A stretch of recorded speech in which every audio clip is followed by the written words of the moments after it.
should be live.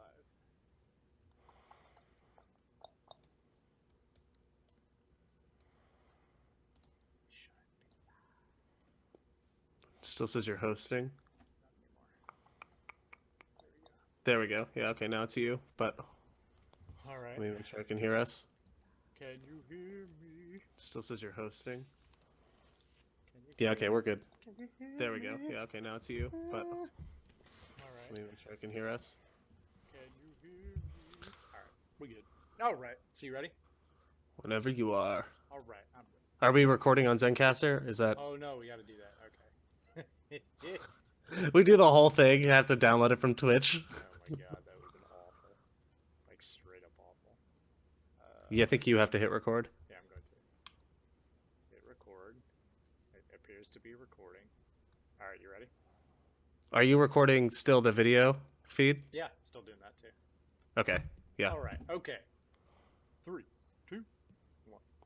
Hello out there. It's February 16th, 2017, and welcome to episode 17 of Summoner Sift. Projectors here. Hey guys. And I'm back. We're playing League of Legends. We're talking about it. Well, interesting things have been happening in League of Legends. Interesting things. And we're gonna talk about them. This is the most fun game I've ever played in my life. Fun. Yeah. How's League been going? Okay, so about as of as of 40 minutes ago, 38 minutes ago, I am now back in gold after two promo attempts. That was super annoying. On the plus side, I got jungle every single game for both rounds of promos, plus the game to get me back into promos. Wow. So the one thing I can say that I'm really glad Riot has done is their champ role, or your role prioritization, is really good. Yeah, Even if the matchmaking itself isn't that great right now, at least I get the role that I want. So really happy about that. Yeah, I mean, if you're getting your role, hey, who cares? Yep. You get to jungle. Plus, not as many people are playing jungle right now, which is nice. Feels good. Agreed. It's real nice when not everybody is playing jungle. So How about you, man? How's the league been going for you? Oh man, I've just been getting destroyed. Because I took like a week off where I didn't play at all, and then I came back and I was just terrible, and I lost. All right, so I played. So I didn't play for like a week. Then I came back and I lost 1, 2, 3, 4, 5, 6, 7 games in a row. And then Jeez. And then I won 2. I won 1 on Graves and then 1 on Zach, and then I lost 1, 2, 3, 4 4 games in a row. But then I won 2. So now we're back on the horse. We're back on. We're feeling good. So it was, I think I lost 11 out of 15 games. I think is the final tally there. That sucks. Man, I hate those kind of losing streaks. Like, they just feel so bad. I didn't, to be honest, like, I didn't actually play particularly well in them. And it's funny, you can actually see me get worse. Because, like, I was playing okay, and then, like, I had one game where I just died a lot on Rengar. And I just get destroyed by this Riven, and it just, I don't know, that started the bad, and then it downhill from there, and I just tilted off the face of the earth. But that sucks. yeah, it was pretty bad. But it is what it is. You gotta ride those out. You gotta, I went from gold 3 in promos to gold 2 to how much LP do I have? This is gonna be sad. I don't know if I want to know actually.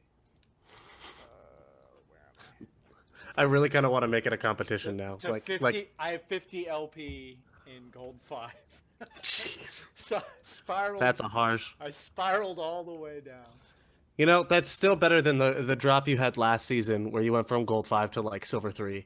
No, I went from gold 3 to silver. Oh, that's what. Yeah. To silver 2. I went all the way down to silver 2. That's what it was. I'm swingy, man. That's how I am. It's because you play whatever you want, whenever you want. I know.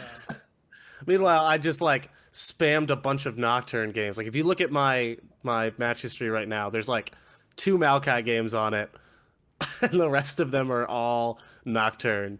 Let me see. It says I've played out of the last 20 games I've played. Oh, it doesn't tell me how many I've played on him out of the last 20, Yeah, you have to but look at like 16 out of 20 I think is the total. that is crazy. I mean, that's the No, key, right? 18. 18 out of the last 20 have been Nocturne.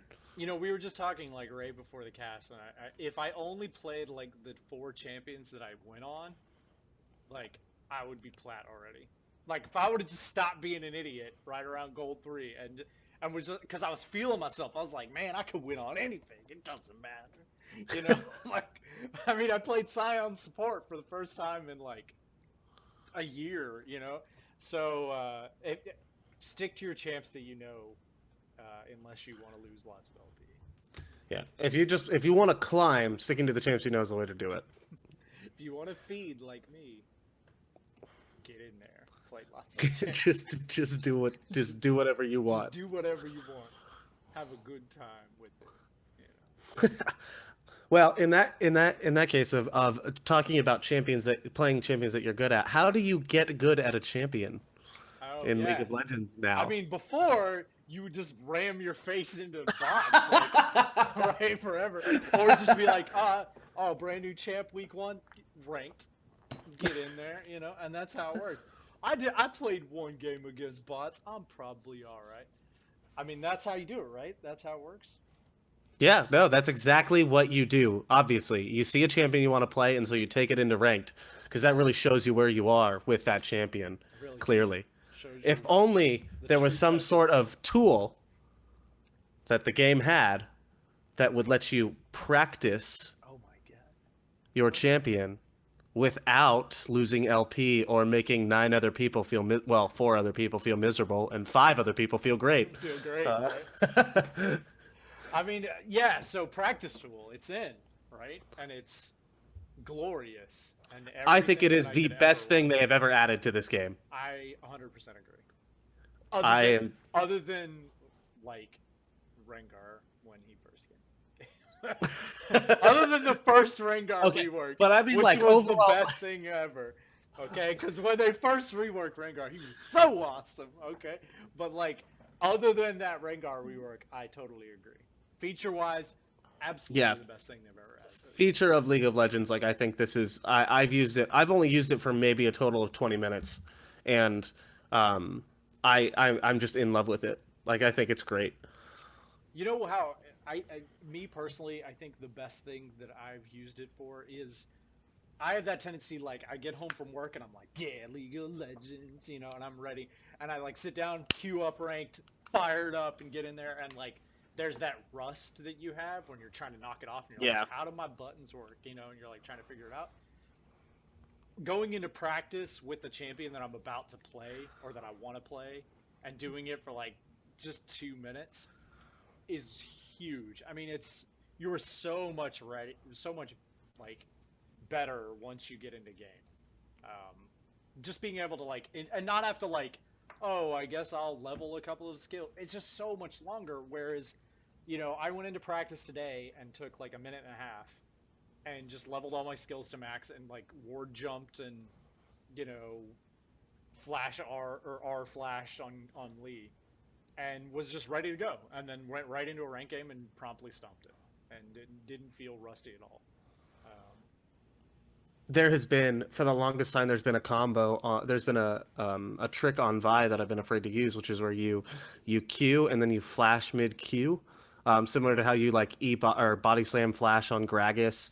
Um, but the problem is like the ability you have to land right on them. And so what I've always done is I've charged my Q, then flashed, and then released Q, and done the whole thing. So I was finally able to not have to wait 5 minutes for every time my flash would come back up. Spawn a couple dummies and have one extra bot in the game and just go to town and practice landing it. And so now I actually feel confident enough to try it in a game because I understand now what my range is on that combo better. Yeah. And it's just like if there's anything you've wanted to try on a champion, practice tool is here's how I feel about practice tool. I feel like League of Legends is now going to be described in 2 different time periods. Before practice tool and after practice I tool. 100% agree because I think Like, certain go ahead. champions were like impossible to practice before. Like Yeah.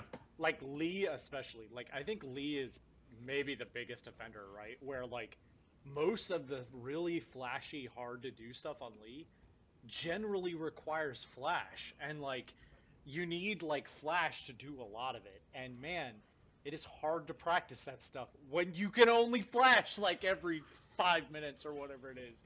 I mean, it is so frustrating. So, um, yeah, I can't. It's going to be a different world for sure. It really is. I will say, if you have no idea how to access the practice tool in the new client, at least you go to play, and then on the top row of like which game type you want to select, go to training, and then it's all the way on the right. That's how you access it. And you can level up your champion. You can get a bunch of gold really quick. You can teleport to wherever you put the cursor on the map. You can deactivate turrets. You can lock your level and lock XP. That's the next thing I'm going to be doing. Whatever champ I'm going to learn next, I'm going to take him in and learn how to CS from levels 1 to 6, Yeah, and lock that XP in because it's so much. I feel like this game is so much more accessible now. I agree. That's what I feel like. It was crazy to me that the only way to practice was to play bot games. Like, and almost, you know what I almost feel like, and this is a big thing for me. I think that you could almost remove a huge part of the ramp up, like, to 30 now. Like, and I feel like maybe that's why they're introducing practice tool now, is like, so I don't know that the ramp to 30 needs to be quite as long now, because now practice tool exists and you can sort of practice. I understand that like the road to 30, like leveling to 30 is supposed to be like, oh, you learn like why it's important to like move and stuff like that. Like, move around the map, where the lanes go. But man, like I think this is huge. I think it changes a lot. So, Yeah, no, I agree. It's I just love it. Like I just feel so much better about League of Legends now, 100%.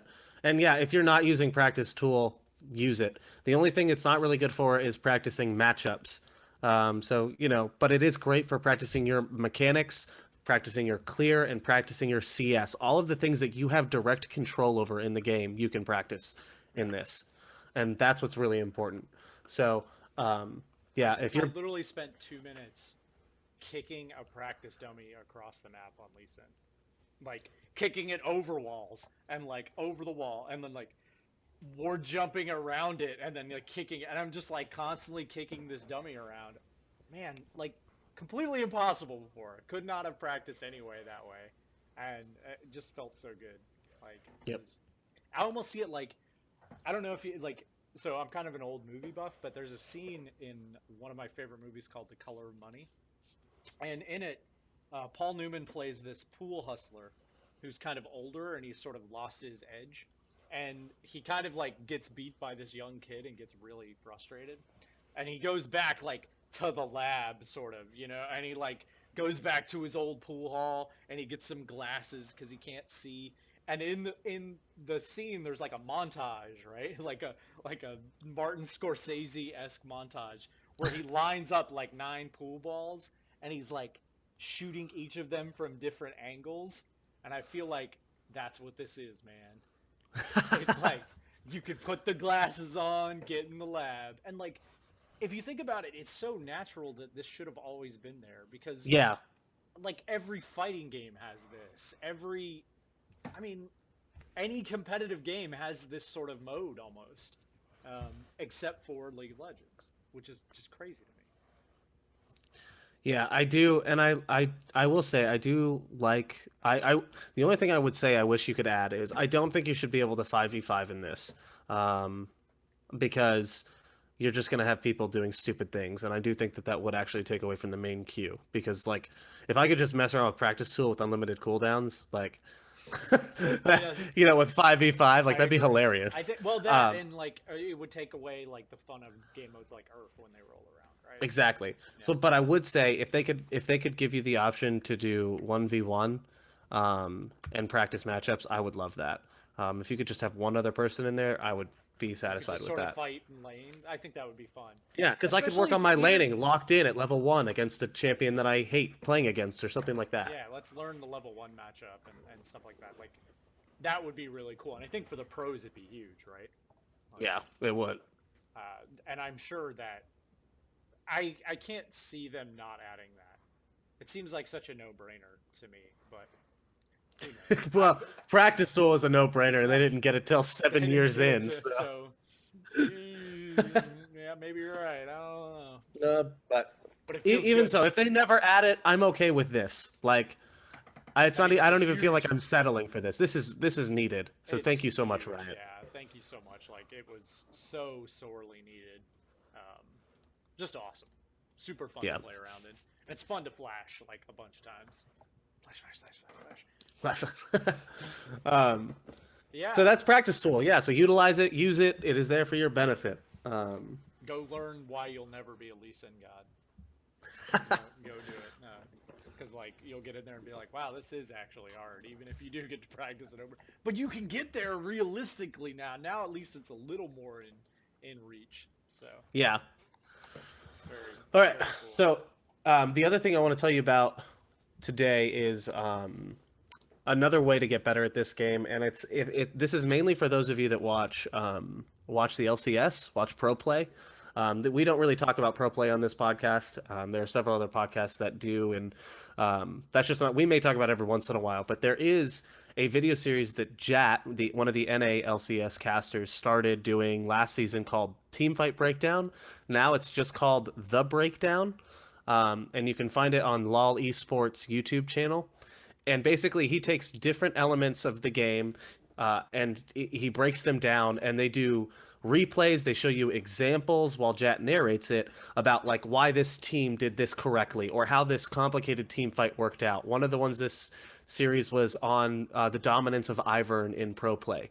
And so you can learn why Ivern is so strong right now in Pro Play, why people have been wanting to play him. The latest one just went into one of the team fights between Cloud9 and FlyQuest from their game last week. And another episode, they talked all about realm warping with Rises R. So, but it's really great because if you have a hard time following what happens in pro play, it really just slows down the game and helps you understand. Like I understand the purpose of zoning a lot more from watching his series from last season, and I understand kind of team fight roles better. So it does really help you understand the game at a better level. And Jat is one of probably the best people to narrate this they could possibly have.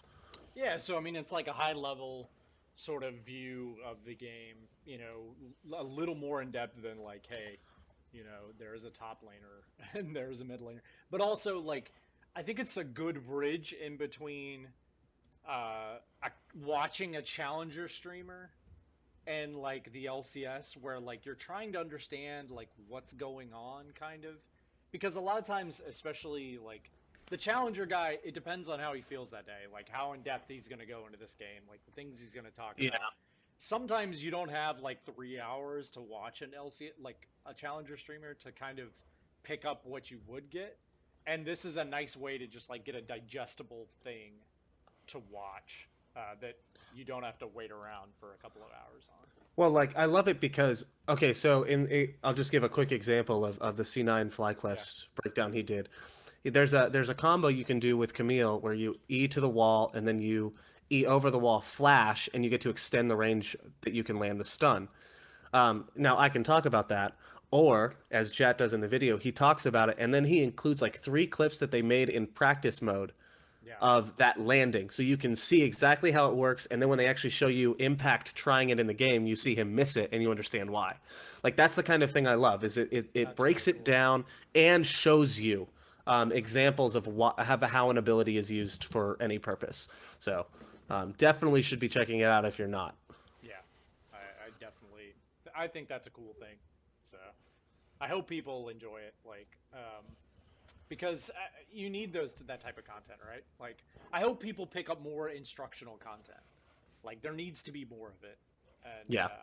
especially Riot approved, sort of like Riot endorsed instructional content. I think that's the last sort of bridge into the game where the Riot endorsed instructional content needs to be better. Well, they have the most access to making it work. Yeah. You know, pro players that and challenger players and high elo players that do it, they do it out of the good of their hearts. And I'm grateful for them, but they're limited in what they can do as far as video editing and the rest of it, and staff members, all that.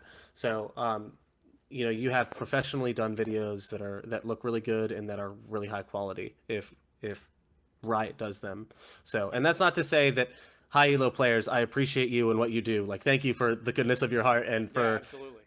yeah, like it's just it's more accessible for in the sea of everything that's out there. If Riot just broadcasts their own, it's a great way for someone to dip their feet in, I think. I agree. I mean, like Riot, that's where they need to focus their efforts. I think a lot of people are like, they'll flame away. Like people like, oh, that content's for noobs. Everybody knows that, and it's like, man, like it's hard to get new players into this game. Like if you have a buddy and like they play video games but they don't play League, you're not like, hey man, like I very rarely have told someone, hey, you should play League of Legends Yeah, as a I've kid never because told it. like it's impossible. Like it's like, hey, you want to invest like 100 hours into something before you're even relatively understand what's going on? That'd be fun, right? Like, and it's like, I mean, because that's what it is. Like, you don't understand anything forever. And like, if there would have been that nice video series to sort of ramp me into how the game works, that would have been wonderful. So, Yeah. The first time I played this game, Aatrox wasn't even out yet. They had just announced him, and I didn't like the game then, and I didn't play it again for 2 years. And then I jumped in when I needed a distraction from real life, and that's when I was able to get into it. But like when I was just a regular person wanting to play the game, like I didn't have fun. I didn't enjoy it at all. that sucks. Yeah, and So like, it's hard. It's imagine if really you'd have hard. bounced off of it, like what you would have missed out on. Because like, I mean, it really, I mean, you say that like, yeah, all that time invested, but it's the payoff is huge at the end, right? But like, man, a lot of people just don't have that is a hard sell to someone. Like, yeah, you should spend 100 hours in this thing. Oh, it's great. If I want to sit a friend down now, I could sit a friend down on my computer, open up practice tool, and like explain to them how the game works without having any other lanes, and then without having to reload the game a million times. Like it even looks better that I could just reset the game right then and there and have them play through it again. And like I can sit over their shoulder and actually see how it works. So, like I think there's a way now to do it, but before it's just like throw them into a bot game and watch them get overwhelmed. That's hilarious. Yeah. Speaking of people getting overwhelmed, Oh, Welcome! welcome! You made it! Hello, we guys. made it. Hey, Contractor's here with us, Had to folks. run home after getting off work. Zooming home. Earlier this time, you came in like we only been going like 20 minutes this time. Only. Only. I'm so only glad only you're here, 20 buddy. minutes. You will be missed. So we were just talking about like a bunch of noob stuff that you actually wouldn't care about, which is like new like content like to get new players into the game and how necessary it is. So I heard something with the practice tool, which I am super excited oh about. man, like yeah, Yes. that was the one piece I do want a little backtrack here. Like what are your thoughts on the practice tool? So my fiance started playing League not too long ago, and this is something that like since she started playing, is something I've always wanted as a tool to help teach her, and now I finally have it available to explain like things because I can tell her over and over again like how to do something or whatever, but now I can like establish a scenario where she can do it. She can get the muscle memory for just doing something, so she can actually learn it and it sticks instead of me just telling her, you know. Yeah, you push the buttons like this, baby. Yeah, it's like this is your rotation. This is how you use your abilities. This is how you. It's like, and then I'm not just like saying it to you, and then like some of it goes in one ear and out the other, whatever. Like, but now it's like you get to physically do it over and over and over again. There's no time to wait for your cooldowns. It's not like where you sit there in a custom game for 30 minutes farming minions in order to try a build, or just grinding normal games to try it. So All I'll say, like especially about the practice tool, is like, man, how nice would it have been to have that when we were learning the game? oh Yeah. god, yeah, I had that real fun part where by the time I started playing, all my friends were level 30, so they're like, "Well, we're not gonna make accounts to play with you. You're just gonna play with us." And I was like, "Okay, sure, whatever." And then I didn't realize like how This game heinous is it really was. hard. Why is everybody so good? Yeah, it's like, man, it's Why almost did like I they start die the game with 28 like a times? 1,000 more gold than I do. It's crap. Well, it's just amazing. Like when I first started playing this game, the friend that got me into it was bronze, like 3 or 4, something like that. And like I thought he was just the best player ever at the game, and he would get mad at me for doing stupid things, but I didn't know any better, right? Now I'm sitting in gold, and I look at a bronze player, and I'm like, "You're dumb." Like I had the same attitude my bronze friend had towards me. Yeah. Like the steps in this game to understand and get better at it, are so big and they're so long. Yeah.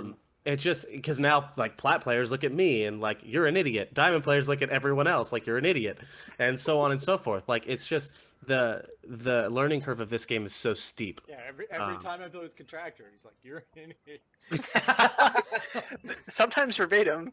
Yeah, I like no more often than not. So I mean, it's true. Like those steps. I mean, it's like learning to like rock climb, and they're like, "Okay, like no ropes. Right. Good luck. Let us know how it goes." And you're like, "What?" Like, Yeah, and then what? every time you put your hand on the wrong place, it's like, screw you. Yeah, Like, someone starts go screaming die, at you. go kill yourself, Yeah. just fall off. Did you Oh fall? my god. You fell? Why I'm are you like, even rock climbing, you idiot? yeah. Do you even rock climb ever? And you're like, no, I never No, I rock don't. climb. Why did And you you're start like learning? on the ground, like broken leg, like, no, I've never. I I'm just just still wanna yelling at you learn. anyway. Yeah, like you fall, like you break your leg, your shin is popping out of your skin. It's like, well, that'll teach you. Maybe you should go use a practice tool. Yeah. No. Take it back to normals, feeder. Take it Like, back to. I'm actually really interested in what the effect over the course of the next 1 to 2 years is going to have on community growth as far as like players getting better. that was Projector's main point, was that he thinks the game is going to be divided into before the practice tool and after it. Yeah, I think we're gonna have two timelines, before like BC and AD, but before practice tool and after practice tool. After make a lot practice of tool, sense. when everyone is a Lee Sin god, Yeah. and before when everyone just thinks they're a Lee Sin god. Man. Um, I'm gonna tell you right now, like the 20 or 30 minutes that I have spent in practice mode with Lee Sin, I am significantly better at him than I was. Like, Well- significantly better. It just is learning really timings and important. stuff. It is really important to understand this about practice tool though, and this is why I don't think it'll actually have like as big of maybe I think I've oversold it, and this is why practice tool is not going to teach you macro, which and decision making, which is only can be done by games. So it Oh, can you mean teach you there's going to be an mechanics. influx of mechanically skilled players who have no idea what the fuck to do ever? Exactly. Man, it's almost Yes. like the whole Platinum ELO Yeah. is kind of like that. Yeah. So everyone's going to be plat, but no one's going to be plat. Yeah, exactly. It's like, So like that's so you'll see a lot of people that are really good and get like higher KDAs, but then they'll just suck because they won't know what to do with their lead, or they just won't know what decisions to make. Period. And that's going to be, I think, the biggest difference is now your decision making is going to be much more valuable, and your positioning. So.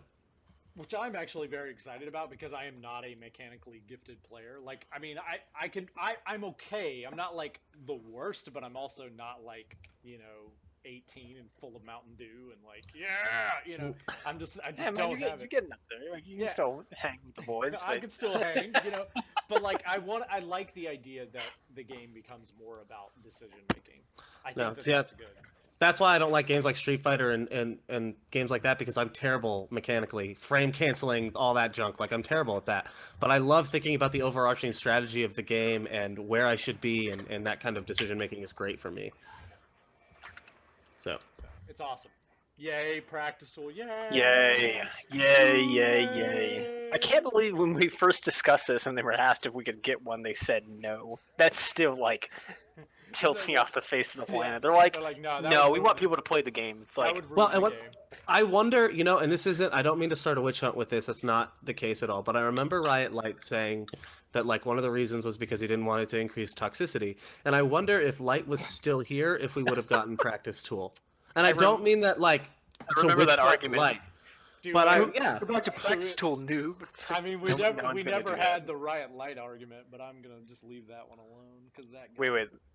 I mean, yeah, Riot Light's his own Riot own Light mess. has went on to some interesting things since Yeah. he worked at Riot. But and- I do wonder if he was still at Riot, if we would have gotten practice tool because of his involvement in the. I strongly toxicity. think no. I would- really believe that. yeah. I mean, because he had a huge impact on the game. Like, I think that he shaped the way the game works, like completely. And I don't think we would have a practice tool if he still worked at Riot. So. All right. So practice tool in, you're gone. All right. So let's talk laning now. And Yeah. picking champions when other champions die off to the Yeah. nerf bat. Yeah, so like our country and the environment, Riot no longer cares about trees. It's true. And They are. Low blow, Benson. Low blow. so They are taking an axe to Maokai. yeah, they're Very, taking an very axe hard. to him. So what are Good. they changing on Maokai? I think. Well, before we talk about the like nitty gritty, does everybody feel that it was time, like, for Maokai to catch some nerfs? Uh, yeah, but it's just the damage. Like I didn't care about anything else, dude. It's just the fact that he was like one-shotting backline people. Yeah, he was Yeah. back. He was back to his old degenerate self, like right after they did that mini rework on him. You remember? And they changed where his R. I don't know if everybody remembers this. Well, Maokai's R didn't used to follow him. It used to be a skill shot. It used to be a skill shot. You had to put it on the ground. Dude, Remember it's when so that much better the happened? fact that it's on him now. And then Like, they just were like, "We'll just put it on him, and he'll be fine." Yeah, and then they made it so that you had to deactivate it, and then they nerfed that, so now it only runs for like a certain amount of time. It was so long, dude. It was like 20 seconds. It lasted Yeah. forever. it was actually just the whole team fight. Your It team was was just like- taking 30% reduced It damage. was, It was so fun, and I good. know that they're coming up on the tank and Vanguard update, which they'll probably touch him more. Yeah. But But- they're hurting his early game and his ability to do damage in late game fights. Like they're nerfing it a lot. Yeah.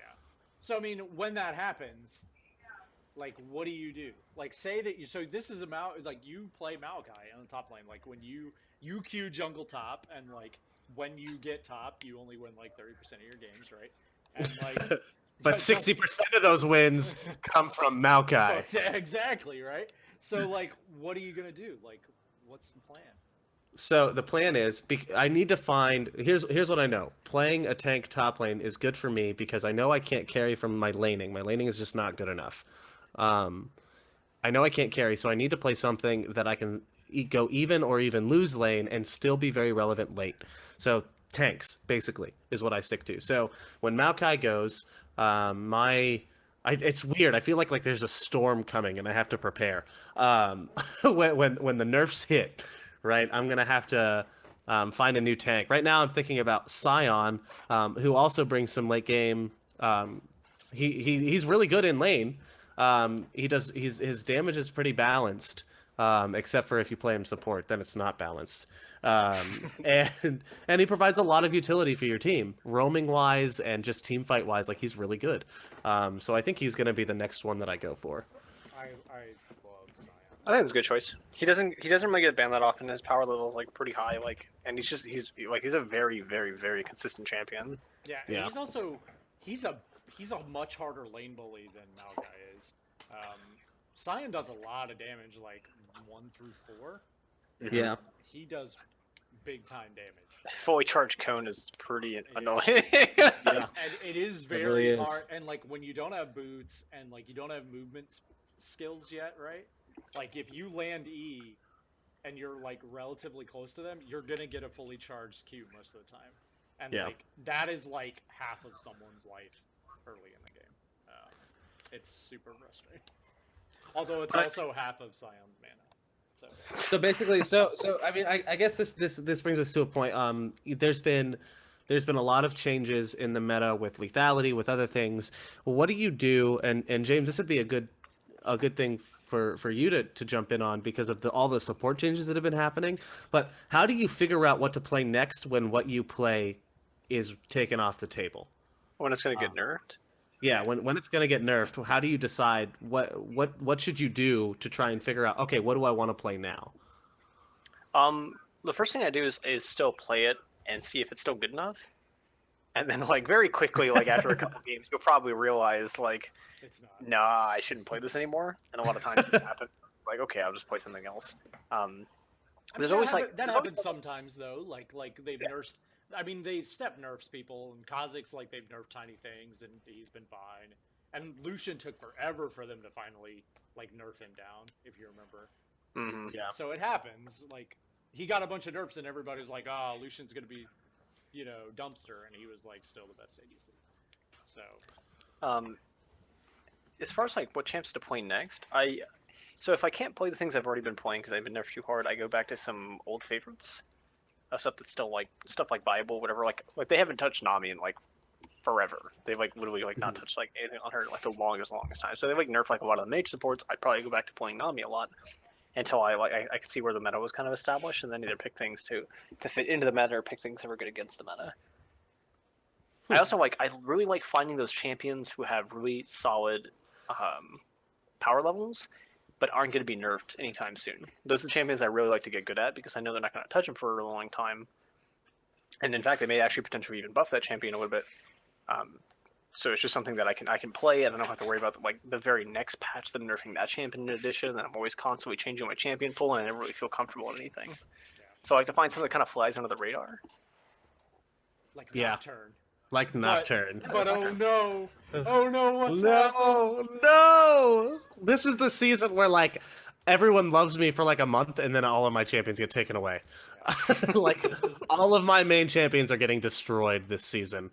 That's true. It sucks. Vi, Rek'Sai's getting reworked. Maokai's getting nerfed. Nocturne is right now like really good, which means that he's gonna get nerfed. the light will shine on Nocturne this season. I am not happy about the lethality changes, however. The buffs or the nerfs? The buffs. Okay. No, they're nerfing it. Thank God. Hold on, let me check this. They're working on it. It's a work, and they haven't touched Edge of Night yet. So we've. So I feel like Edge of Night is like part of the problem, but I feel like lethality just as a whole is maybe. I think Edge of Night is okay. There are two different types of items, right? There's Edge of Night, which requires a certain amount of skill to use, and then there's Maw of Malmortius, which just like you just have to exist and it'll pop for you. I think from a game design standpoint, I think Edge of Night is a better designed item. I just think it's broken. I would love to see it brought more in line, whether it's the spell shield lasting a shorter amount of time or whatever. But it takes more skill to use, and I appreciate the item as a concept. It's just way overtuned because of lethality right now. Yeah, I also just feels like it's just everything that Banshee Veil ever wanted to be. Yeah. Like you buy Banshee Veil for like some very specific cooldowns, like Blitzcrank pull and stuff like that. But because it's procced by everything, a lot of times Banshee Veil is eating like an Ezreal Q or like a Xyz like random ability or like a Thunderbolt's proc or literally anything. So you buy that specifically to counter some champions, and then it never really ends up blocking what you want it to. You have to be very aggressive with it before that. We can't you never really get to like a sieging scenario. Like you kind of have to like flank them, and then use that cooldown for the Banshee Veil before they can even hit you with anything.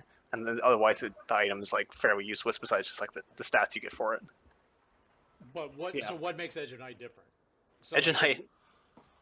It's because it has one you can pop it whenever you want to. So you can time it. So like if you guys are in a sieging scenario, you will only have the shield proc as soon as you want it. As well as the fact that it lasts for 10 seconds. Yeah, it's huge. A really long time. Well, and the item cooldown itself starts at the same time you activate it, not when the shield is busted or that time is out. So it only went down for potentially 20 seconds? Yeah, 20 seconds is how long the actual cooldown is. Which is crazy like because if you remember, that's actually why they nerfed the original. Like, Banshee's Veil back in the day was way overpowered, actually. And, like, so it's weird, like, if you remember the curve of Banshee's Veil, it was, like, insanely broken and, like, by far the best MR item, right? And then they nerfed it into the ground, like, and it's kind of never came back. Like, people still build it, but it's never been good again. Like, it's been fine, but not like insane like it was. Yeah, you only buy it against champions who's just like, it just ends what the whole champion started trying to do. Yeah, and I think it's just way too good against those champions. I think it's interesting that they brought it back on an item, and that actually made it better. Isn't it weird, like, that they brought it back on an AD item? Because they kind of put it on people that weren't able to buy it before. I actually think that's why it's so good, is that champions that couldn't afford the slot that needed AD can now build Edge of Night and get Banshee's Veil without losing a ton of stats. Exactly. Well, my issue with the item, like the way it stands as well, is the same issue I have with like blast cones. Which is this: you've given this a big part of Riot's game design philosophy has been we design champions with clear strengths and clear weaknesses, and now all you're doing is muddying that up. and you're Mhm. giving champions that should have clear weaknesses, like Jin should totally be vulnerable when he's ulting. But now he just pops Edge of Night and has a spell shield for the entire time that he's ulting you. Yeah. Like you're closing off weaknesses to champions that you intentionally put those weaknesses into, and that's the problem. Like Blast Cone is for immobile champions, like they get mobility now if they get there first. Like that's the kind of thing. Like it becomes harder to punish when people do something stupid or where there should be clear opportunities for counterplay. It's also like what leads to the most frustration and like anger in the player base too, right? Like so, like if you think about it, like what when they reworked Malzahar, like why did everybody get angry? It's like because he has that stupid Banshee's veil that's attached to it. It's frustrating to cast something and it like not work, right? And like Nocturne actually, when he was originally released, was like crazy broken, and we're like, why would you ever put a spell shield on this champion? It's so frustrating. Da da da da. And like Sivir, like on top of her ult, obviously, but like because she has that spell shield built into her, that has made her a viable ADC for like a long time. And then, then when they rework Rengar and they give him a CC cleanse and they take it away, it's like, well, you gave him the only thing he needed, and you took away the identity of other champions. Like, remember, because when they reworked Rengar, everyone was like, why would you ever play Nocturne? Like, Yeah. because he has a CC cleanse. Like, this is silly. Like, it's just so frustrating that like they would put that onto an AD item and how they would not understand that it would be broken. Yeah. I remember seeing Edge of Night we talked about Edge of Night, and I was like, this item's so broken, like it's crazy. And here we are. Yeah. It just took it. The problem was I underestimated how bad lethality was going to be. All right, and it took lethality being okay for them, or well, actually, sort of broken now, but it took that being ramped up for Edge of Night to really get good. Mm-hmm. Well, I just like all the champions that it's really, really good on. It just becomes like way, way too potent. Like Kha'Zix. Like Kha'Zix really, really, really, really benefits from a 30-second cooldown of an activated ability. The blocks a cooldown from being able to hop in, kill people, and hop back out. Yep. Because Yeah. if he ever gets ahead, I no longer have the option to CC him as he comes in, to at least trade for him. If he hops in to kill someone, I can't stun him or finish him off before he's able to just hop back out. Yeah. It's just so frustrating on assassins. Like, Yeah, and the whole Jin thing as well with the ult is like super annoying. Like a lot of times that I've played against Jin because I started seeing him every game. I started to learn how to play Bard and Nami specifically to counter him. Whenever so when we had ult, I would just instantly just knock it off, and I no longer have that option. right? Because they just ults and. Mm-hmm. That's so annoying. And like other champions like Zed, I mean, like it's a lesser problem on those champions, but it's still crazy good on them, Yeah, there's just no reason not to buy it actually. And I actually Yeah. feel like Even if you're in a game where you're not playing against any AP, like I even hope- against all AD teams, people are building it. I hope that what they do is they nerf this item and not lethality, because lethality is very, very good, but I almost feel like maybe lethality feels too good because of Edge of Night, Like I I mean- almost feel like that's maybe. I mean, I feel like it's a little overtuned, right? Like, but Yeah. I don't feel it's that far off. Like Jin and Varus, the best two ADCs in the game right now, and it's not just Edge of Night. It's also just lethality being broken as crap. Yeah. Like if he hits me with 2 Qs in lane, I'm at 20%, and that's at level 1 and 2. So, what do you think? Welcome they to should League do? of Legends. So, Right. do you think lethal? Here's a question for. So we all agree, like Edge of Night, please nerf it. Please. Oh yeah, please. Yeah. So, The fact that it's not in the patch notes, it is on their mind though, which I appreciate. But ugh. Yeah, they Anyway, said they're looking at it for 7.5, I think. So I think. What do you guys think? So, I think what we're saying though is that lethality is also a problem, right? So I think lethality is a little bit too good. Yeah. So do we think like we're gonna get to 50-50 on lethality? Because it was 40-60 before. no, and see, then- here's what and I then they want. flipped it to 60-40. So I'm taking the Scar route on this. All right. I don't want them to nerf lethality. I want them to bring crit and other build options up to par, or at least meet somewhere in the middle on them. Because like right now, there's no point in playing any champion with crit. I just dumpstered all over a Varus that did not build lethality. Like there's it is just ridiculous how much you have to build that. And crit champions are really weak right now because it's such a scaling, like, I have to get there, and lethality is much more accessible. Like, I would rather them up the bar for everyone rather than lower the bar for someone. Okay. That's what I would rather do. But Yeah. So we Well, I mean, feel like lethality is the problem. It's just the rest of the items. Just like lethality is about right. It's just crit isn't. I think lethality is a little bit overtuned. Don't get me wrong. Like but I don't see it. I see like scale it back 10% and bring everything else up 20%. That's Because what I'm saying. like, Like, do we make lethality 50-50 and then kind of see where it goes? Or do you yeah, think, I think if they personally, I feel like if they make it 50-50, I think the champions that are good with it will still be good with it, and lethality will that's still feel broken. yeah, like that could potentially be good. Or 55-45. Yeah, yeah, I'll be I fine with that. I just want to see everything come up. buffed. Like you think like they should make Yeah. what, Infinity Edge better or Static Shiv? Like They could definitely buff Static Shiv. I think it's Static Yeah. Shiv that's sort of missing, right? It's like that Mhm. early, because you're not building Phantom Dancer, right? Yeah. Like The thing is, like, the crit builds for ADCs are just extremely outdated, right? So I either go for an attack speed item and I either have a kit that really benefits off that attack speed, like Kog'Maw, where I can afford to go an attack speed item first and still do damage, right. or I have to go an AD item. And sometimes, like Infinity Edge, they have both AD and crit on it, but those items aren't good by themselves, and they're not really good with the second item. They don't really shine until you get a third item. Right. And by the time you get a third item, like you're got it fed early, or you have a lot of CS, whatever, and you've basically been undisturbed for the entire game, or the game is over in that time. So like lethality feels great because it gives ADCs like really access to like very huge damage boost very early in the game, and it's actually relevant, and you can be relevant. ADCs are supposed to be that late game scaling champion and stuff like that. You're supposed to be like an investment time where you keep them safe the whole time, and then they kind of take over, but they still don't really do that. Yeah.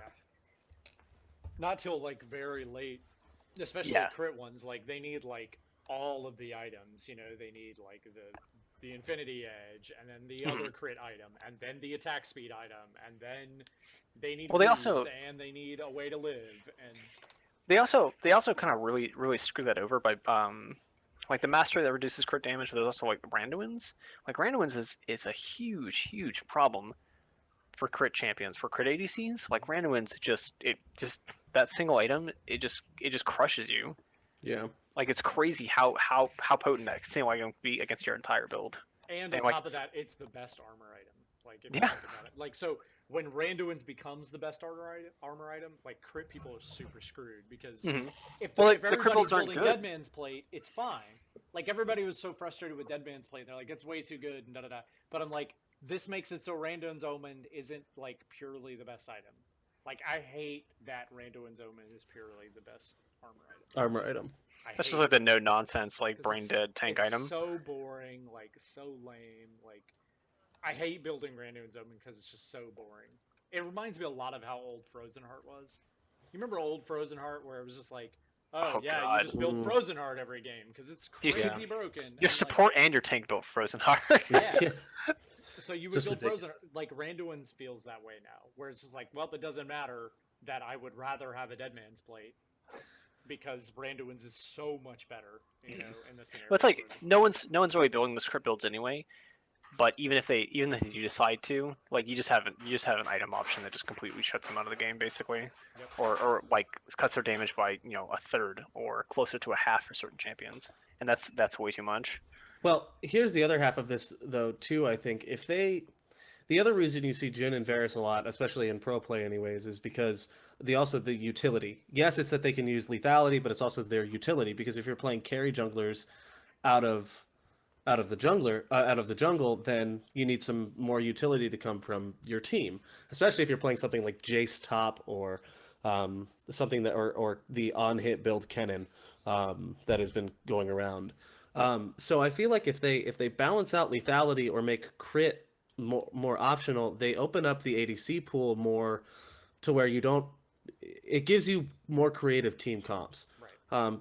And I think that that's the other half of this is balancing and making champions like Ashe or Jinx or some of these others a little bit more worthwhile to play without getting just totally I stomped think on. the fact that Ashe Mhm. isn't good right now is a real problem because Yeah. Ashe in this meta, the way the meta is, should be good because like it's like I'm useless anyway. It doesn't matter. Like I just ult, and then I just slow Edge somebody. Knight. Like I get carried, right? I'm the like, and Sivir isn't good either because Hmm. like those are the like they're not carrying the game. They're like these utility champions that sort of like I'm here and I'm helping.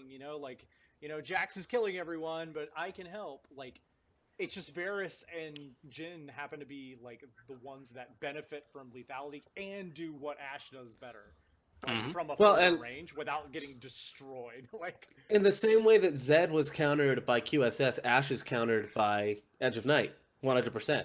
yeah. Jin counters you because you can't ult him. Well, I mean, she also gets countered by the best armor item, which is Randuin's armor. So Randuin's, she's yeah. like double screwed. Like, and then on top of that, lethality being good is like super bad for her because she just gets one shot. Like, I mean, it's just all over bad. Like and both of those champions are ones that can make an impact from super far away, right? Yeah. I love how the Yeah. lethality is way too good, and Lucian still isn't good enough. Yeah, Like, not even. that's amazing. That's to because me. of the range. It's not lethality. Yeah, it's the range. It's just that they can actually do something with Yeah, items. range and utility. Whereas like Jinx gets a bunch of items and it doesn't matter because she gets one shot by a Riven, or like a Wukong. Lethality Riven. Can we just get rid of that right now? I'm Oh, so God. tired of getting dumped on by lethality Rivens. Holy cow. Out of the jungle too. Have you played against a bunch Yeah, of those? I've played against the Riven jungle who just destroys you Yep. because she builds lethality. I hate it so They much. do so much damage. It's so frustrating because they don't have Do to you- worry about bad lane matchups. They just get big and then they get one kill. I She honestly, kills me without having to use her R. Like she'll use the buff from her R, but she won't actually have to use like the full combo. She just does a Q auto Q and I'm dead. Yeah. Like I also kind of have a problem that they made a rework for ADC items, and yet none of them are still really interesting or do anything cool. Like, is there a single ADC item that's even on par with something close to Riley Scepter or Zhonya's Hourglass that has like that sort of like impact on the game? Runon's is the only one. Runons would be the only one I would think of, but not And even. they're just pushing, right? Yeah, unless that's you're, just unless pushing. you're Twitch with a good flank, I I guess. mean, it's cool though. Like it's like, look, all these shots, like that. Yeah. It's Yeah. interesting. And then the one good one, they tried to give to them. They gave them Blade back, and they were like, wait, no. That's too good. We're gonna have to nerf that again. Like, I mean, so I that's haven't like, seen someone build Blade in a very long time. that's because they nerfed it again. They nerfed Yep. the active. Yeah. And, like, it's just man, they made it good for like a minute, and then they just took it away. Remember though? And then all the veins just disappeared. Poof, Yep. Poof. Like. What do they want? I don't know what I don't know what they're gonna do with ADCs because they're just crap. They have to rework it's itemization again. Yeah. Yeah, they just kind of like they made think like Essence Reaver and stuff like that. They're like cool items, but like they don't have any impact on the game. They don't have like this sweet activated. They're all You think this it's, weird. think it's the issue like scaling, activated yeah. items? Maybe, I don't know. Because like ADCs, they have access to what Yomus. But the problem is all the ones you make for them, the bruisers will take and just dumpster people. That's like I think they just need to limit like these items are for ADCs, these items are for like not all the time, but I think they just need to. You must have heal to use this item. Well, no, just I mean, like you must be maybe, I don't rain. know. Wukong top with Like- heal, baby. You must be like a rain like like the way they have Ravenous Hydra and Titanic Hydra blocked off to melee and Yeah, you must be ranged. yeah, like that's basically what they need to do because otherwise you're stuck. Otherwise you're stuck in this boat where, yeah, anyone can abuse these items and you're screwed. But then Jace is even better. Yeah, I was just thinking that, and Italy too. Well, so yeah, Oh, you God, take no! so What have we done? Jace is broken again. Even more. oh even man, more. like it's not right now. The stupid ass lethality changes. So all right, solution, just delete Nidalee and Jace from the game. I'm not going to complain if you do I that. don't have a problem. I'm cool with that. Yeah, We have a All- lot all of in favor? champions already. We're I don't good. like any of those champions. We're not I gonna can- miss them. Look, if you really got a problem with balance, I can go through and I can pick out like 15 of them that you can just throw away right now. Yeah, just throw them away. I could literally just pick 15 of them and go, you know what? Everybody that plays these is a huge, just terrible human. Do with Just them get what rid you of did to them. Grave Cigar. Get rid of it and then Get rid of pretend it. like it was never there to begin with. That's all you. That's all you have to do. It was What never skins there. do you have? I don't know what you're referring to. That champion never existed. That champion I wonder. never I existed. wonder. I wonder what. I'm assuming there'd be some massive community backlash Oh, I will- huge. if they removed a champion. Because people spend money on it. I mean, Like that's why. They did for like a year with Kassadin, where they were just like, "Yep, we don't know what to do. This guy, gone." Like, and they disappeared him. Like he was just, I mean, just completely gone from the game. Like We're Or gonna when make they his numbers screwed- so unplayable. They screwed over Gangplank in pro play because they disabled him. yeah, they're just like disabled. Was he Rengar for a bugged? while too. Or was he just too good? No. It was for the lore event that they did in Oh god, that shouldn't happen 2015. for professional play. What the hell? Yeah, They deleted him from the game, but he was still active on Tournament Realm. So you could pick him in the NALC or the LCS where it mattered, but you couldn't practice him in solo queue at all.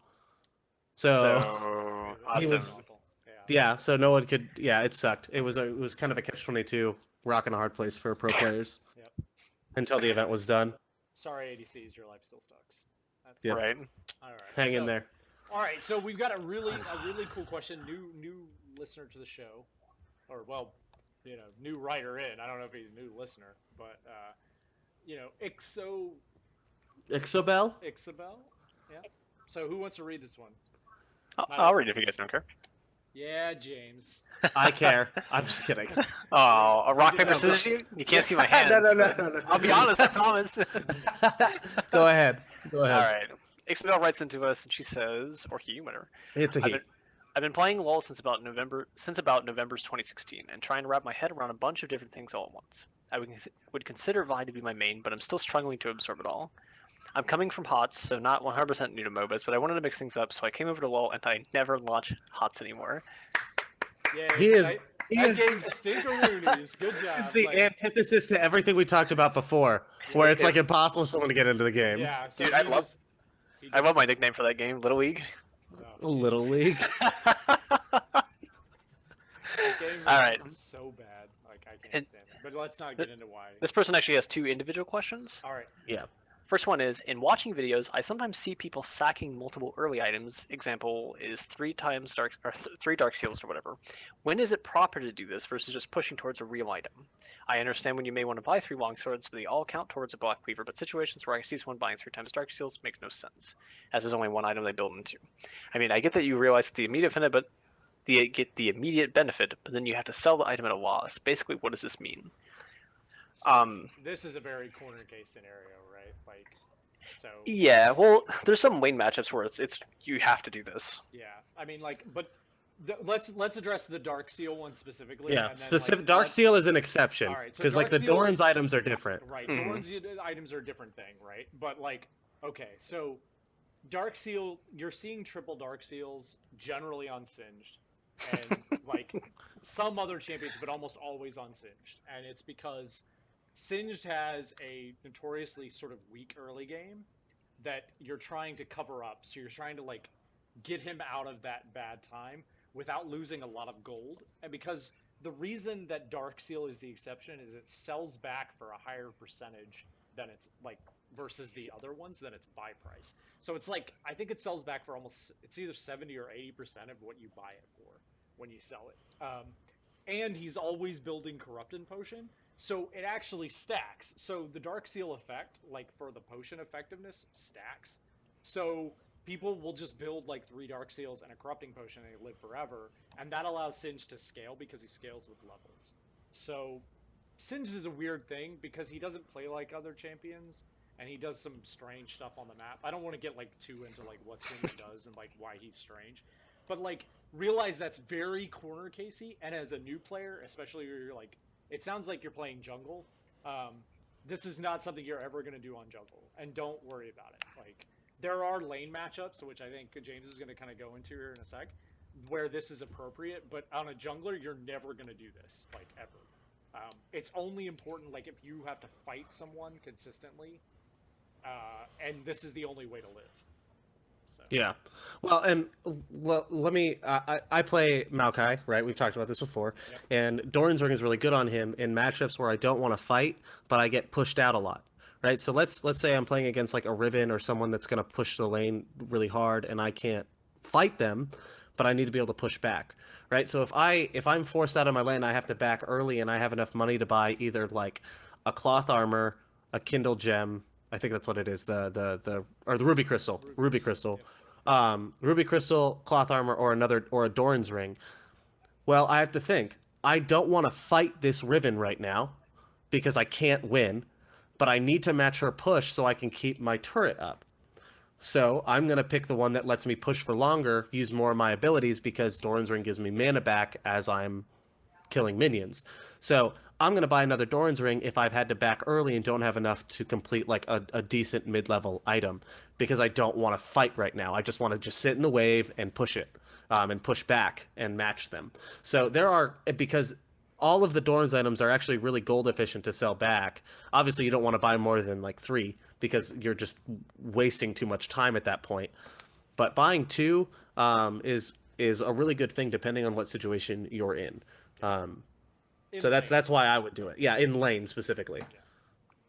So what are the lane scenarios where you would do this, James? So you're going to see this a lot in mid lane, where people buy the double Doran ring early start.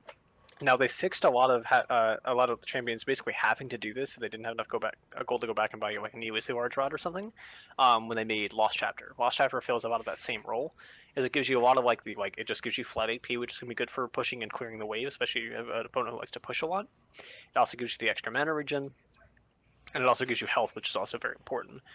Lost Chapter is so efficient at what it does that it's replaced that you need to buy the second Door Ring, but you do still have the option. Like say if you would fight early with your enemy laner and you end up getting sent back really early, you're gonna have to go buy another Door Ring, Yeah. and that's fine. Same thing with ADCs. You really don't want to have to go back as an ADC and buy a second Doran Blade. But if you get sent back early enough where you can't really buy a pickaxe, or you're close enough and in a scenario where you can go back to lane, stay alive for a little while, and then go get your BF sword, it's okay when you have to buy that second Doran blade, because then it's basically to fill there to give you a little bit of a power spike to basically like carry you into your next big item. Now mid laners did it because they really just needed the mana regen, and it was just super efficient not to have the second one. And you'll see it sometimes in top lane as well, but like whenever top lanes do it, it's for usually very specific reasons. Most of the time, you'll see it as on stuff like Renekton, Yeah. and that's because Renekton relies very much so on his laning phase and his early game power spikes, and Door Rings really help both of those because they give you not only Doran's Blade. sustain. Doran's Blade. Doran's Blade, sorry, yeah. If you're building Yeah. Doran's Ring on Renekton, I have seen it Godspeed, before. sir. Like, I was You not want happy that about it. sweet ult scaling. Yeah. And like he is doing it because like it gives everything you want to be able to fight in an early game trade, which he has the sustain, the flat AD, and the flat HP.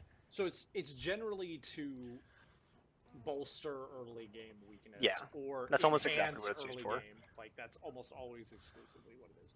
On Yeah. Singed, like the Dark Seal thing is a little odd.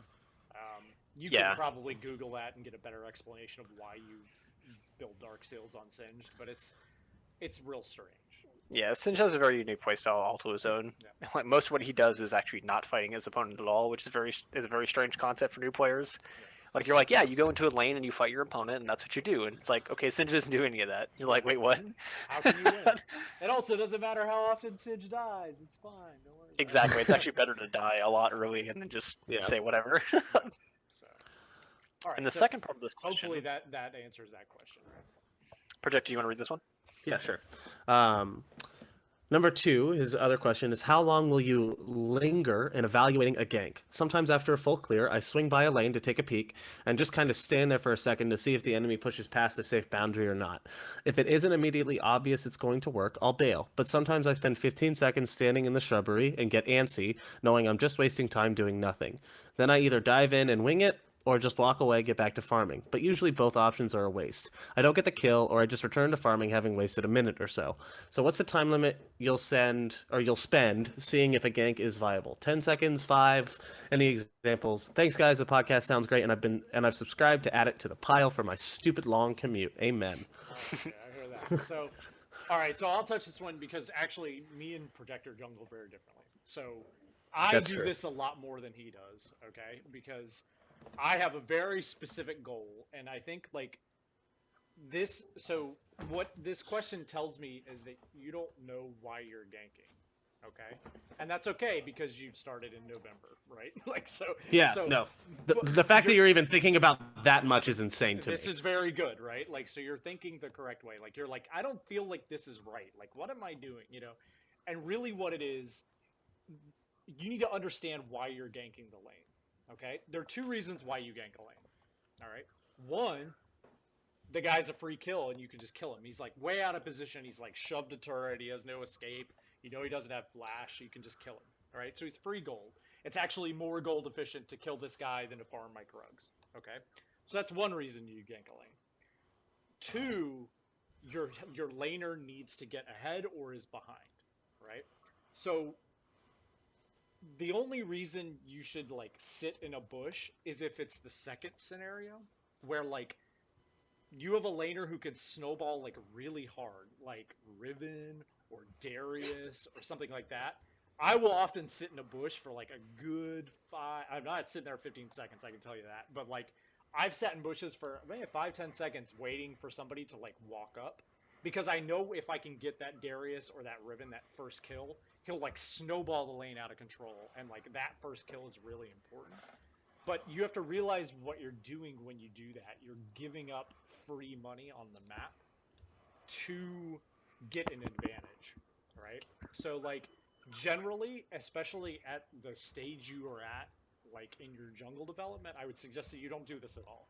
Because you're for one, like your ganks aren't gonna be as good as they should be or as crisp, and you're not quite there yet, unless you're like you play Vi. So like if you have your R and you know you're gonna kill the guy and like you're pretty sure like I can snowball this lane, go for it. But for the most part, I think your first like thing of like, hey, I walked to the lane and this is kind of not going to work. You probably should just leave and like leave a lot faster than that. Um, that's what Yeah, I you would shouldn't be say. spending 15 seconds in a bush. You should never be in a lane. Like even if you're actually doing this successfully and for the right reasons, 15 seconds is like way too long. The longest I'll spend is like 5 seconds and I'm out.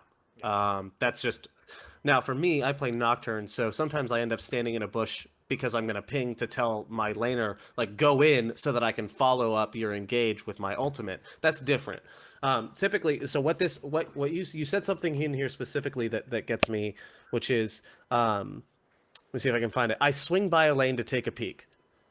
So there's this great thing in League of Legends where you can actually set your function keys F1 through F5 to look at all your laners while you're farming your jungle. That is when you should be peeking at the lane and identifying, okay, how low are they, and is the lane pushing in my favor? Because what you can start doing as you peek is you say, all right, so currently the wave is, or the minions are at their tower, at the enemy's tower, but they're going to start pushing back out, right? So if I start farming that direction, I will be there in time for them to already be past that safe boundary that you referenced in your question. That way, so ideally, what you want to be doing is go straight from farming, running into lane, basically. You don't want to have that time that you're stopped because you could be sitting on a ward, giving up time, giving up a position, whatever it is. You want to just maximize all of that time as best as you can. Yeah, you should never be going to the lane to look because, shocker, you can look without going to the lane. Yeah, you, exactly. you know, And you I like you don't need to go there. Like you can just look. and you're probably thinking like, well, yeah, I know that, but it's hard to remember that in game. No, I Like, understand. so put like a post-it note on your monitor or something to say like check the lanes while you're farming. Bad idea to do that if you're against a Shaco or you're still in like your very first clear and like you're low. Like a Shaco or a Nidalee or a Lee Sin, someone that wants to invade you, you need to be checking your lanes less. And at this stage of your skill level, be checking your lanes less and be like making sure that you're farming okay, and staying alive. But outside of that, like yeah, if it's just a regular matchup, then yeah, you should be checking your lanes while you're farming or on your way to a different camp. That's a great time to do it. If I'm walking from wolves to raptors, I've got so much time. That's a good 10 seconds You can hit like S- F1, that same I could thing. be F3. looking at lanes. Yeah, same thing if you're laning and you're just backed and you're walking back to lane. That's like 15 to 25 seconds. It's just like you just walking, and it said at the whole time you can evaluate the map, like where your jungler's at, what he's doing, bot lane, top lane, say if you're mid lane, whatever. and see if like you have potential roam, whatever. Same thing you would for a jungler. Yeah. The last thing that you want to do, and I know the temptation to do this, is to dive in and wing it, especially if you've already been wasting time in the bush. Don't do it. Like, I know you just want, like, you're frustrated and you're like, man, I want to salvage something from this. The best you can salvage is to get back to farming as fast as you can. Don't just go in on a gank because you've wasted too much time. That's a terrible idea. You need to have a specific purpose in your gank and know why you're there. So don't ever just try to salvage a gank and hope you get lucky. You want take what's guaranteed. Don't take what is too risky. Because Also, like- even if you get a kill, you're actually just doing it for the wrong reasons. That's how you develop really bad habits. Exactly. Yeah. Like at your point, like where you are, where like you're still sort of learning the game, just when in doubt, just farm. Like farming is going to be way better for you, and like you should be fighting when they're like you are so far ahead of the other people. Right? Like if you just farm, like you're going to be like a level or two above everyone, and the fights are going to seem so easy. You're going to be like, man, like this is easy. Like this game is so easy. Like Yeah. because people won't know, they don't farm like at that MMO. They just don't farm. And like farming is free money and it's free experience. Ganking is like the hard way.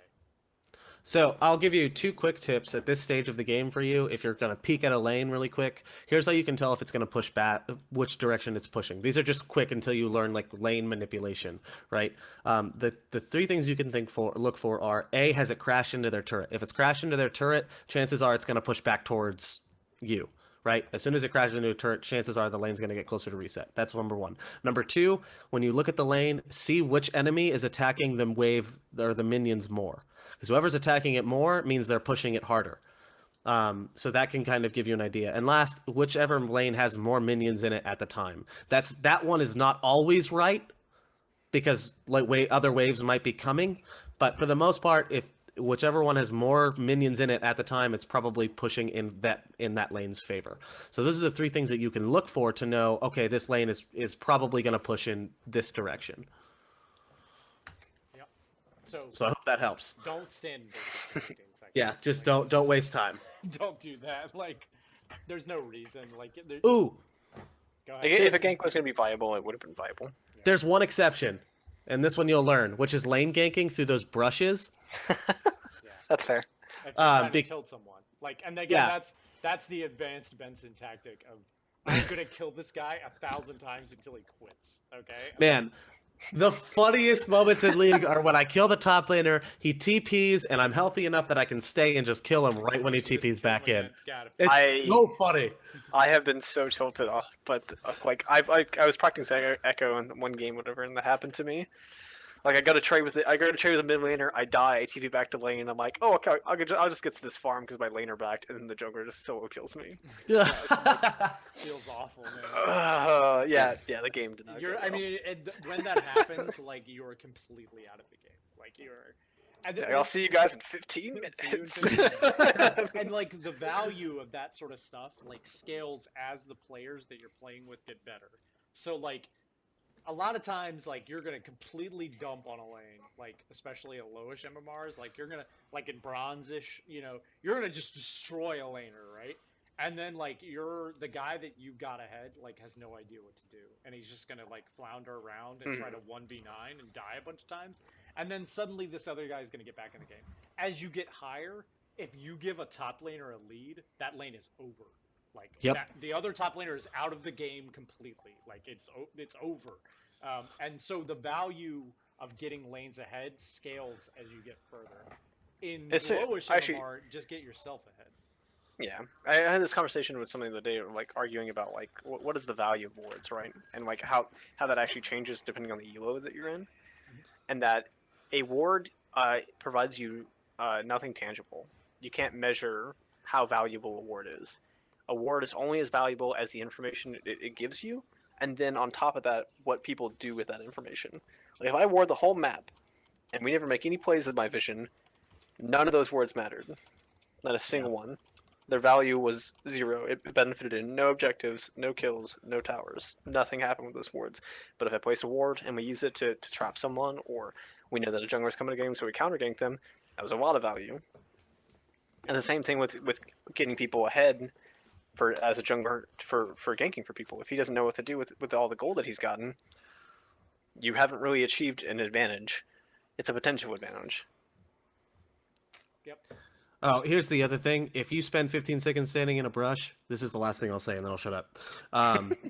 You're leeching XP from your laners, which means that if you don't do anything in that time, you've basically put your laners behind for nothing. Because you've divided, especially if it's bot lane, you've divided what is 2 people getting XP to now 3 people getting XP if you're in range. So you really don't want to waste too much time too close to your laners, because then you're taking the XP that could mean the difference between them getting to a level 6 spike first or your enemy getting it. And at your MMR, they're not going to understand that. They're not going to be. They're just going to be like, "What? No. Why am I lower level?" And then just Retreat Yeah. ping, retreat ping, retreat ping, Yeah, retreat ping, exactly. retreat. Yeah. So That's- those are great questions, though. I love those both are- of those questions. You're thinking about the game the correct way, like 100%. You're So- on the path. Like you're going to be very good. Just focus on getting you ahead.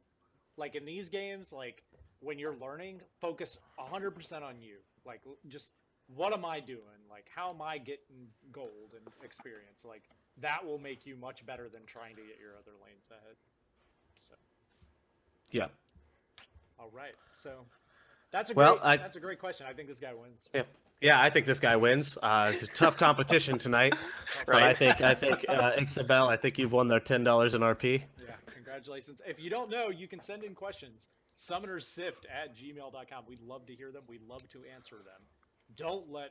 We love answering you guys' questions. on It's like that's actually my favorite part of the Yeah. cast. Oh, me too. Yeah, absolutely. Please send them in. We'd love to have them, and you can get $10 in RP. So hopefully that's actually your summoner name. I'll try to add you in game. You know, we'll try to get you your money. You can buy some champions. Buy some really hard ones. Zed's a good one. Take him into the jungle. It can only go well. It can only go well. Another thing I'd like to mention, if anybody is interested, you can actually shoot us a question about it or a request, the same way you would shoot a listener question. Hold on, wait, It's you're open. cutting out. Hold on. Okay, Gamer. no. Hello? Okay, try now. Try now. All right, now. Nope, you're still a robot. You're a robot. Oh my god, I'll miss you. We'll never know what What contractor's was he going to announcement was. All right, am I still a robot? say? There we go. No. Yeah, Yeah. he's back. He's doing Hurry, it again. hurry, go. Excellent, excellent. Okay, so similarly, you would submit a listener question. Am I a robot again? Yes. No. All right, just try to power through it. Go. Yeah. All right. Similarly, you would submit a listener question. Is I will start especially since we now have access to the practice tool, doing some like educational lessons and some practice for people with some custom games. So if you would be interested in that, please shoot us a question on it and let us know. Yeah, send it in, and you can also join the club. Like, so if you're not in the Summoner Sift club, we have that on the League client. You can message me in game to get into that. It's the Benson. Just add me and say, hey, like, you idiot, I want to be in the club. And I'll absolutely add you. You can also send in emails. Somebody will grab it if I'm not on. Projector can add you. Contractor BK201 can add you.